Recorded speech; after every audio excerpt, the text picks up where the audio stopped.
Hi, everyone, and welcome to the Frequency of Truth. Today, we're going to be exploring something called quantum prayer. So, before we go any further, I just want to introduce myself. My name is Annette Beckham, and you are through to Annette Beckham Official. I am a frequency translator and an author with my first and latest book out called The Frequency of Truth, exploring consciousness, coherence, and the hidden architecture of the multidimensional human. Basically, you. Having a look at how this quantum field, how this unified field, how DNA interacts, how us sensitives have basically been working our entire lives. And again, this is more of an exploring those concepts and seeing how they land with you. So as I said, I've been doing this work now all of my life. And the work that's gone into the frequency of truth is probably about between 8 years or so worth of work and exploring and so on. So, but if you'd like to purchase, the link for the Amazon basket is below. My website, Alarian Resonance, is the link is also below. That's where you'll find more about the book, the blogs, the one-to-one work, the group work, and so on. I also have down there, you'll see the link to Substack. So a lot of these videos really start off as blogs, because one of the things that has come out of this is I really enjoy writing, and that's how a lot of my transmissions kind of come down, is through my speaking and writing. So if you wish to discover the original writing around not only this video but all the other videos, and indeed previous blogs that I haven't had chance to read out yet, you'll find them at my Substack. There's also Buy Me a Coffee if you wish to support any of the work that I do, would be much appreciated. So one last thing is just to thank so much of you for your continued help, your love, your support, and encouragement with me, my work, on my channel. So if you've been with me for a while, thank you so much. It's very well appreciated. If you're new to my channel, hi there and welcome. And I really hope that you find the inspiration, the maybe answers to a few questions, or indeed to continue your own curiosity as to how this amazing and wonderful multi-dimensional human kind of works within this level of consciousness, coherence, and the unified field. So again, please do like, share, and subscribe before I go any further. And if you'd like to get in contact with me, that's through alarianresonance.com, or indeed, please do drop a comment below. Nice ones will be replied to, which I very much look forward to after going live with these videos. So let's get started then, shall we? Let's see what is quantum prayer and why does it work? Or I believe it works anyway. Because most people, when they hear the word prayer, go, "Oh, crikey, don't like that." Because it's kind of very much linked with organized religion, isn't it? It's that wishful thinking and words directed outwards in the hope that something will shift. A request made to something outside of yourself. Where actually that's not what we're talking about anymore. What I mean by quantum prayer is something quite different. It isn't asking. Oh, that is just typical, isn't it? My phone going off. I don't know if you've picked up on that, but there we go. Trying to do these things in the modern world, but at least my microphone is actually recording today, so that is definitely a bonus. So as I was saying, what I mean by quantum prayer is something quite different. It isn't asking, it's not begging, it's not even visualizing, that some of you may be very, very, very pleased to hear, because I know, including myself on occasion, that visualizing is kind of like is difficult. Our brains aren't necessarily wired to do that. And I also am aware that within a lot of like the manifestation talk, it is all around visualize your life in the next 5 years, and visualize what you'd like to see. So it can get a bit tricky, and I'm not saying those people are wrong by any stretch of the imagination. There are lots of different methods. There are lots of different ways and means that it's all that aligns with you. So when we talk about quantum prayer, it's more along the lines of the precise act of energetic tuning. Sounds a bit different, doesn't it? So you're not appealing to you're not appealing to a focus outside of yourself. You are working within the field in which you're already a part of. How exciting is that? Because I think we're really, as I said, only on scratching the surface of what the unified field and this quantum time and this level of disclosure is. Not just necessarily linking in with those star beings, it's what we are actually capable of ourselves. It's fascinating. So prayer is a frequency. Ever looked at it that way? Because words have a frequency, our state of being. So here is the thing about quantum mechanics, that maybe a lot of people don't necessarily connect their spiritual practice with this. And I've spoken to people who, as soon as you mention the word sort of unified quantum consciousness, and they go, no, no, no, no, no, my spiritual practice is X, Y, and Z. And again, I'm not saying they're wrong, but isn't it all the same? Because at a subatomic level, reality does not behave like a fixed solid thing. It's responsive and it's fluid. And the state of the observer, the one doing the observing, actually influences what is being observed.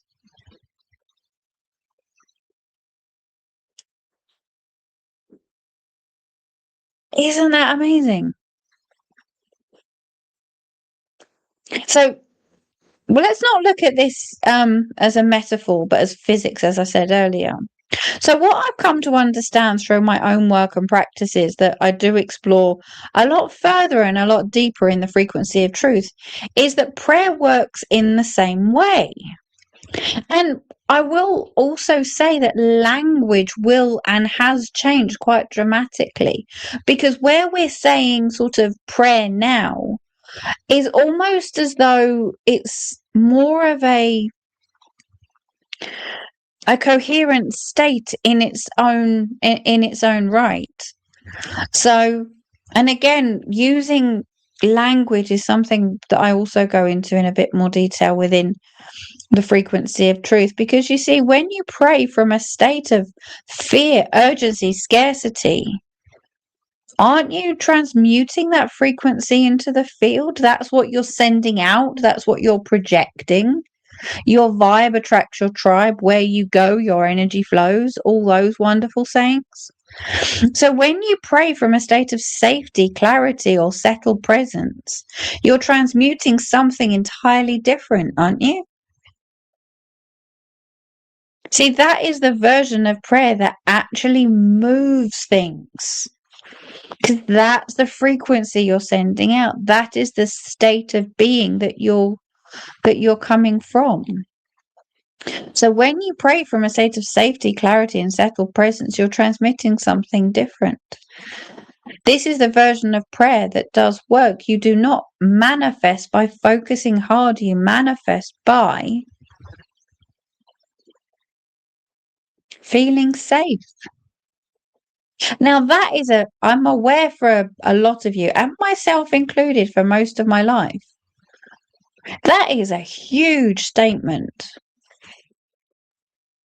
And that is a huge feeling, and that is one that, you know what, it may be, you may be in, you may have taken a long time to get to, or you might not be in.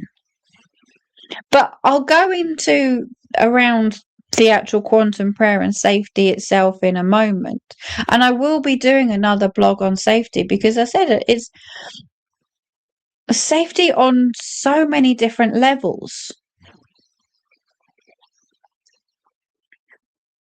And I'm really stopping myself going into this particular topic right now because it is really fascinating on how that frequency of safety and that feeling of safety, again, it could be physical, mental, spiritual, all the above and more.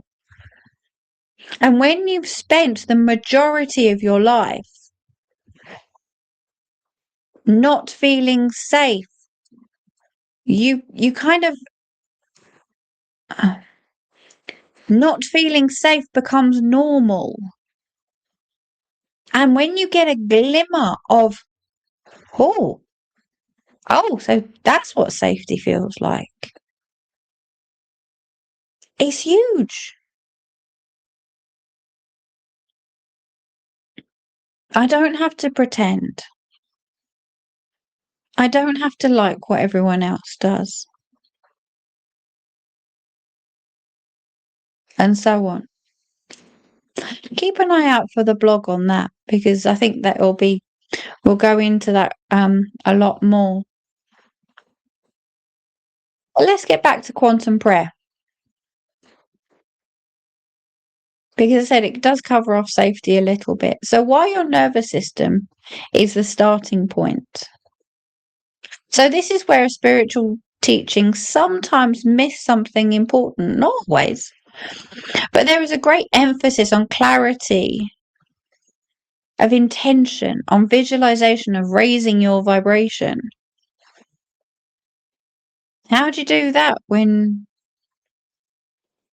you may be in chaotic stress?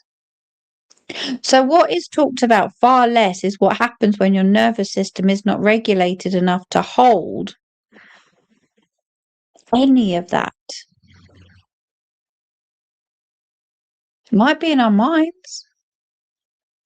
What's your body saying? What's your nervous system saying? What's your energy saying? Your frequency saying? So if you're moving through the world in a state of chronic stress, or if your system, like mine runs on more of a kind of neurodivergent nervous system that processes threat signals differently, you can't pray your way to clarity from the top, surely. Let's address the body first. Safety collapses more timelines than focus ever will. That sounds simple enough, doesn't it? You're like, great, yeah, lovely. I'll just, relax and I'll be fine. All those days where you do just kind of have a full day on the couch because you're burnout, then I'm fine. Yeah, lovely, great. Thanks very much. No. Oh, God, that was no. Okay. So that sounds simple. But you know what? It actually took years to live it. See, the prayers I use are built around this understanding. Before any session, recording, or energy work, I come back to the body. And even in the everyday, which I'll come to in a minute, I come back to the breath and I arrive in the present moment, not because it's a spiritual practice, not because I'm presenting or acting, but because it is the prerequisite of everything that follows. So here we go. Let's do the 5 steps, shall we? And again, this isn't around you have to do 1, 2, 3, 4, 5. It's almost as though so these aren't steps. In a sense, they're kind of like orientations. You're kind of, reorientating your system to go, okay, well, you're in that one. Now we need to just move that across. Yeah. So number 1, arrive in the body. Now, I'm not going to tell you how to breathe, or indeed on account of this or on account of that. What I will say is, and I really wish I remembered the lady who I was watching the other day who mentioned this. And I tell you what, I've been using it in my everyday and it is incredible. And she said, the longer the breath out, that is basically telling your nervous system you're safe. Because when we breathe with like a shallow breath, it's almost as though we kind of breathe quite deeply, don't we? And or quite no, not deeply, that's not the right word. Frantically almost. So when we kind of take that longer breath out, we're telling our nervous system, you know what, you're okay. And if we can then put one hand on the stomach and one hand on the heart and breathe right down into that tummy and bring that breath all the way up. Wow. And again, you could do it to a count of whatever, you can do it as many times. It's how you then feel after those breaths. But that longer breath out, oh, that's powerful stuff. So one slow breath out, no focusing, just presence.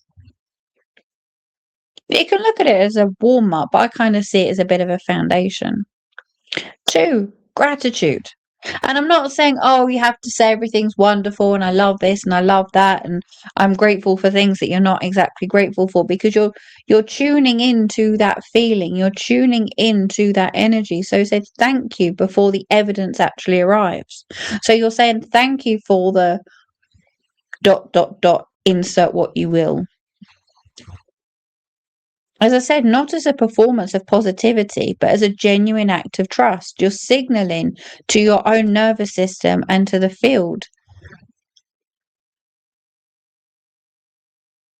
that you're not approaching from scarcity. And you could see this in two different ways.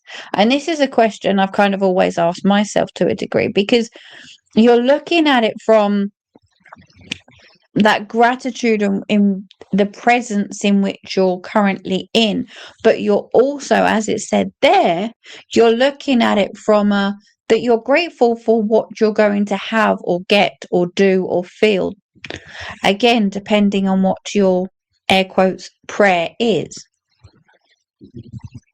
Thirdly, state, not begging. You are not requesting. Do you know what you're doing? You're declaring your availability.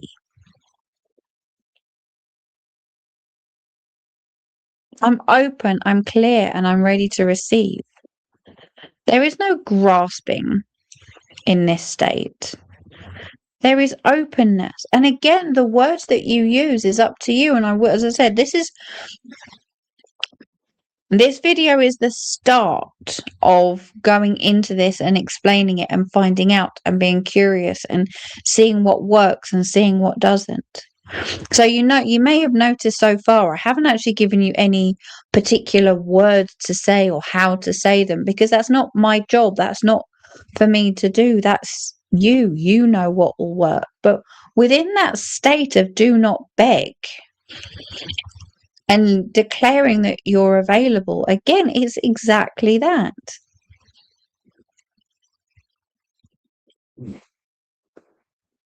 I'm available to receive ... insert what it is. Because again, if our state is in that state of lack and, oh, I don't know what's going on and I haven't got enough this and I haven't got enough that, and then you're declaring, well, I'm available for it, honestly, Gav, I am. Really and truly, I'm available, but I'm still fucking shit scared. Kind of a bit of a mixed signal, isn't it, really? So, and then number 4, release the how. I don't know about your brain, but mine, I want to know the ins and outs of a duck's ass. I want to know when it's happening, why it's happening, who's doing it, when they're doing it, how they're doing it. Hence, spending 8 years looking into all of this and writing The Frequency of Truth, because yes, I could translate these frequencies. I can pick them up. I can do the healing and so on and so forth. But how? And this is where it's the release of the how. This is the one I said a lot of people struggle with, and trust me, I did and sometimes still do. We want to know the mechanics. We want to know the controlled timings. And releasing that isn't passive. I mean, you could see it as an advanced skill, I guess, but the field is more intelligent than what we plan for it. Have you ever asked for, say, more money, and then all of a sudden you win £2 on a scratch card, or $2 on a scratch card? Or you're walking down the street and you see some money on, like, I don't know, like a £2 coin or something.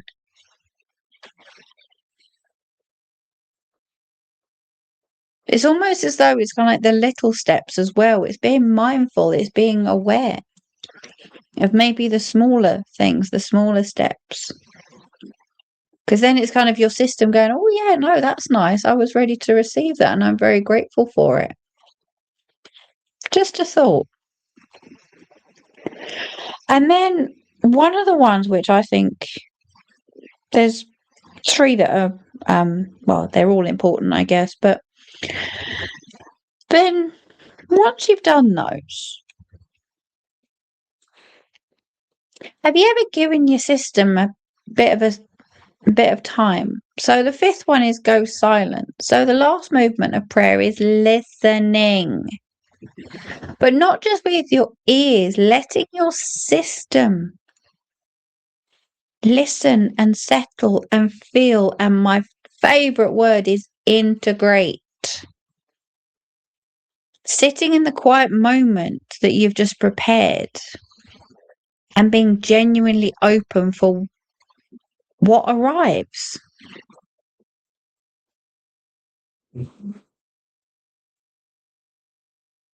Because don't you think that after doing all of that work, air quotes work, all of that releasing, all of that requesting, all of that gratitude, all of that time you've just spent arriving in the body to, as soon as you've done step 4, yeah, right, okay, I'm done. Everything's going to happen for me now. Fantastic, great, thanks very much. And your system's going, what the fuck? It's gonna, I need to do something with this first. Hello.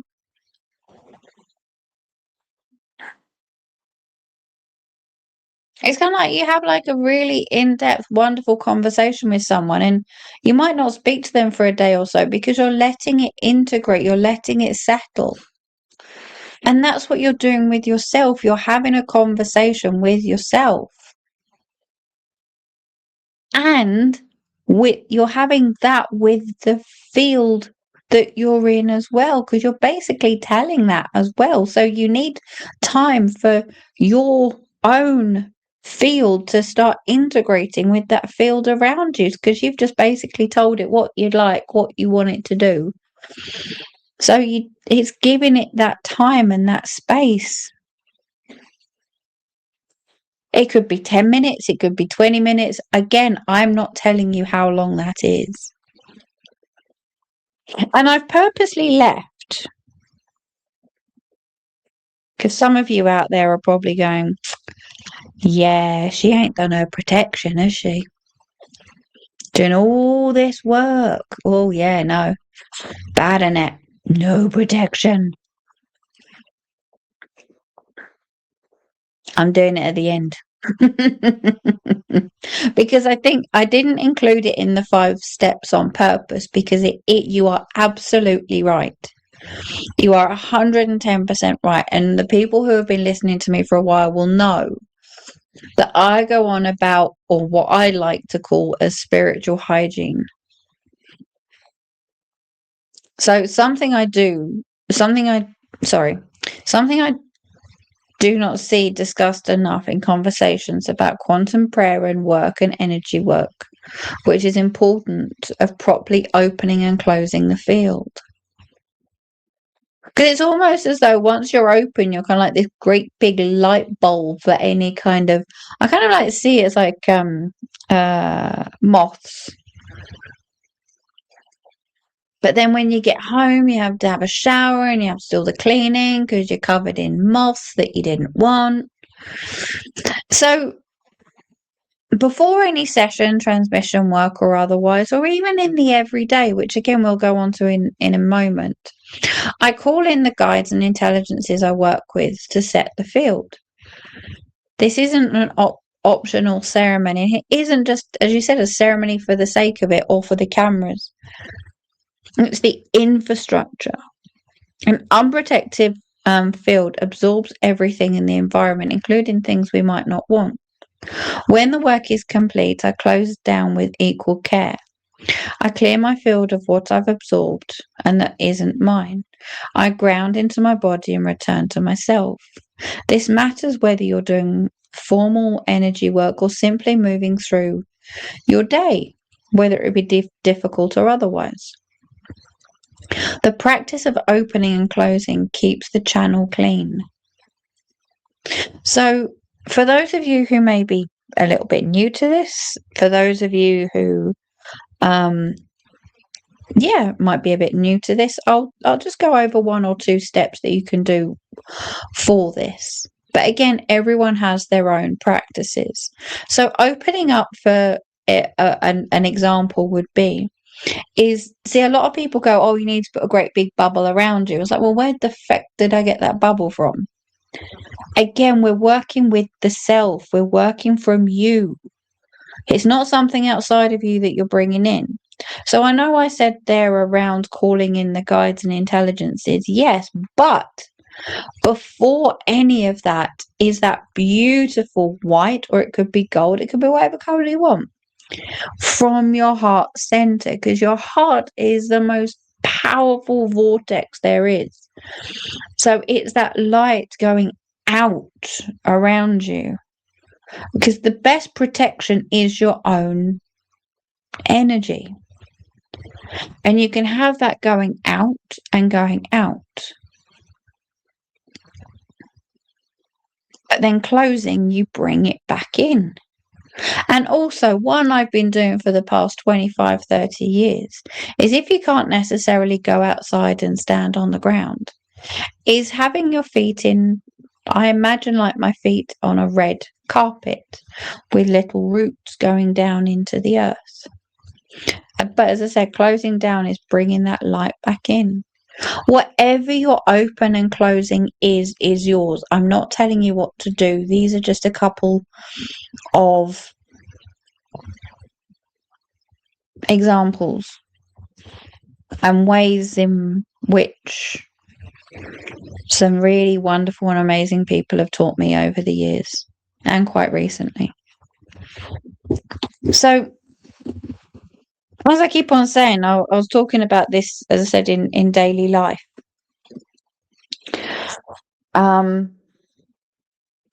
So, as I said, one thing I did want to be honest about is the practice does not require hours of ritual or a perfectly quiet mind.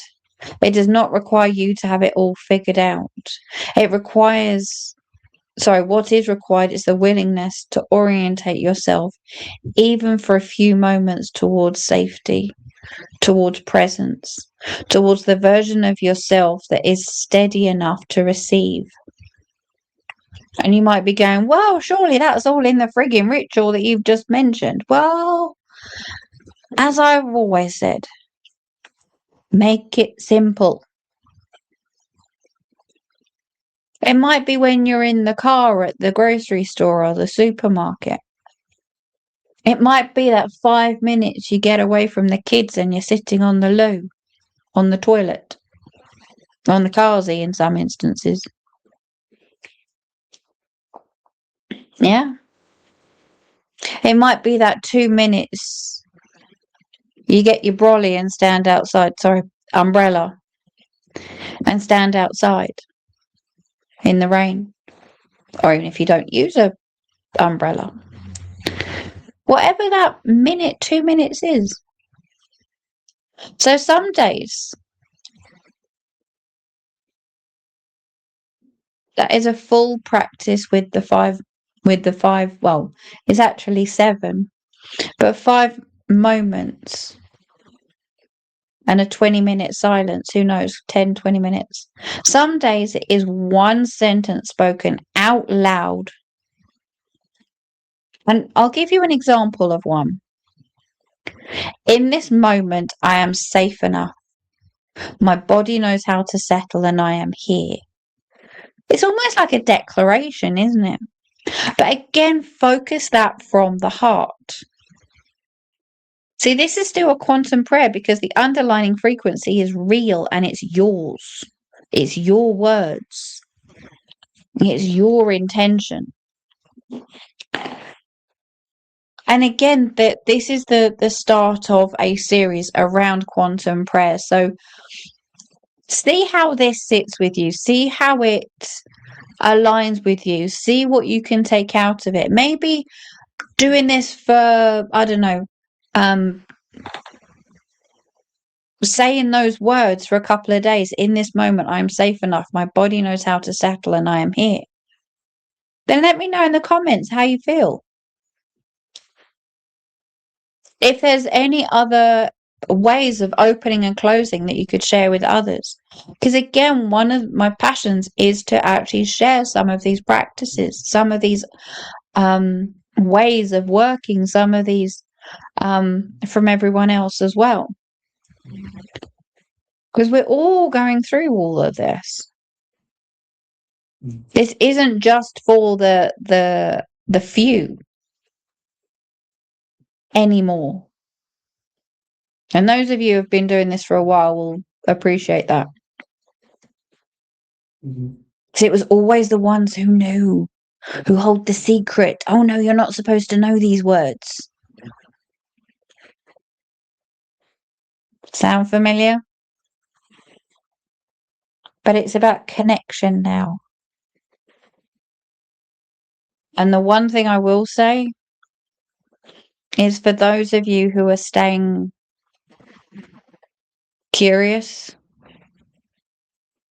I think that's one of the most fantastic things you can be. Staying curious, staying open. Because quantum prayer is one thread within a much larger body of work that I've been building across my practice and writing. The frequency of truth explores the science and the spirituality of how reality actually works. DNA is a fractal antenna, for an example. The observer effect, the nature of perception, the multidimensional layer of who we are and what we can access. Because that is the most amazing thing through all this. We're only, I think, as I said, scratching the surface of what we can access and what we can work with. And I'm not even going to go into the fact that it's been hidden from us or anything like that, because the fact is we're doing it now, which is exciting.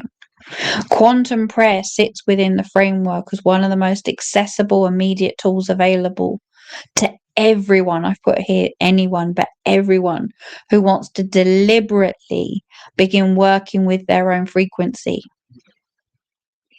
The book does go much deeper into the mechanics, but the practice itself is available right now. Just start it. Do it. So in the body, but you're doing it within the body you're already in, within the life you're already living. You don't have to go out of that. You don't have to go out of the body. It's working with the body, with the system, all at once. You're not going outside of yourself to gain something.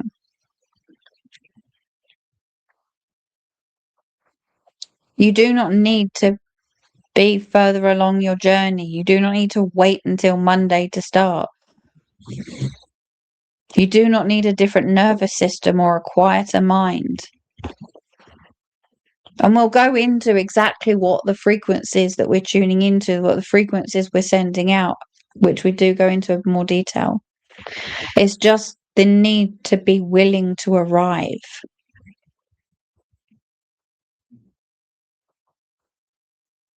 As I said, this blog is a part of an ongoing series exploring consciousness, earth energy, and the nature of perception. So I really hope, if you've liked this, if you've enjoyed it, if you've that another curiosity seed has now been planted, please do feel free to like, share, subscribe, press that little bell button for the next video, and indeed please leave a nice comment below, in which I do reply to all comments. And as I said, I'm very much enjoying this as much as reading them out, and I will be on camera a little bit more going forward, but which I do look forward to. But anyway, in the meantime, thank you so much for listening. Thank you so much for being with me in this at this time. And as I said, yeah, please do like, share, and subscribe, and stay curious, because it's gonna be an amazing ride. But from my heart to yours, thank you.